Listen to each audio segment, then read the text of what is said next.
সত্যি কথা শুনতে গেলে সবারই একটু ঝাল লাগে। আসলেই সংসারের যত দায়িত্ব আর কর্তব্যের ঠেলা বাড়ির বড় ছেলে আর বড় বউয়ের হয়। এরা না পারে কোনো দায়িত্বকে এড়িয়ে যেতে, না পারে গিলতে।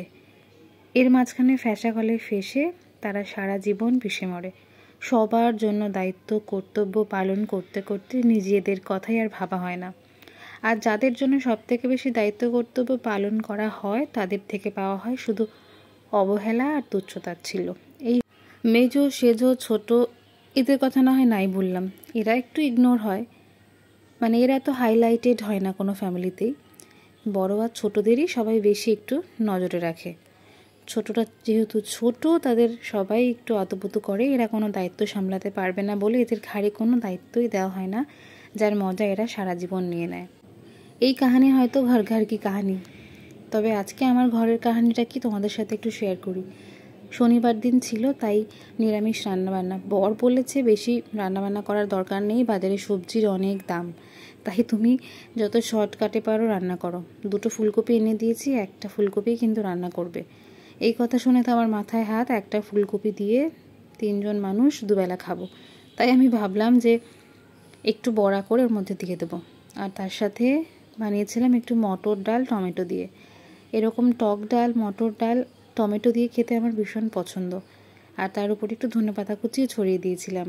আর এদিকে নিরামিষ ফুলকপির জন্য ফুলকপিগুলোকে হালকা ভাপিয়ে নিয়ে ওর মধ্যে একটু ভালো করে ভেজে নিয়েছিলাম। তারপরে নুন, হলুদ, জিরে বাটা, আদা বাটা, লঙ্কা বাটা, নিরামিষ যা মশলাপাতি হয় দিয়ে ভালো করে কষাতে ওই পাশের কড়াইতে রেখে দিয়েছি। আর এখন ডালে একটু কুচনো ধনেপাতা দেবো, এতে ডালের গন্ধ আর স্বাদ ভীষণ পরিবর্তন হয়, খেতেও বেশ ভালোই হয়। এবারে তো রান্না করতে করতে ভাবছিলাম যে ডাল আর ফুলকপির তরকারি দিয়ে কি খাওয়া হবে। ওই জন্য কচুটা যেটা কেটে রেখেছিলাম, ভিডিওর প্রথমেই তোমাদের সাথে শেয়ার করেছিলাম, ওটা একটু কচুর তরকারি করে হালকা করে রেখে দিয়েছি। ওটা শুধু আমিই খাবো, কারণ আমার বাড়িতে আমার হাজব্যান্ড আর ছেলে ওরা একদম কচু খায় না। বাইরের ওয়েদারটা ভীষণ ভালো ছিল আজকে, খুব রোদ্দুর, আর এখন বেশ গরমটাও আছে, আবার সেরকম শীতটাও পড়ছে না। এই সময় কিন্তু ফুলকপি বাঁধাকপি খেতে বেশি ভাল লাগে। যখন সিজন আসে তখন আবার মনে হয় যেন একঘেয়ে হয়ে যাচ্ছে। রান্নাবান্না শেষ করে নিলাম, একটু পুজো করে নিলাম।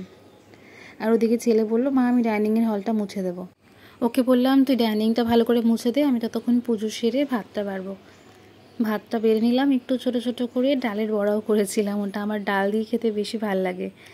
এই যে আজকের রেসিপিগুলো সব কেমন লাগলো তোমরা কিন্তু জানাবে। আর শনিবার দিন বা কোনো নিরামিষের দিনে এরকম রান্না হলে আর কিচ্ছুই লাগে না। আর শনিবার দিন যেন খাওয়াটা খেয়ে আমার ভীষণ তৃপ্তি হয়।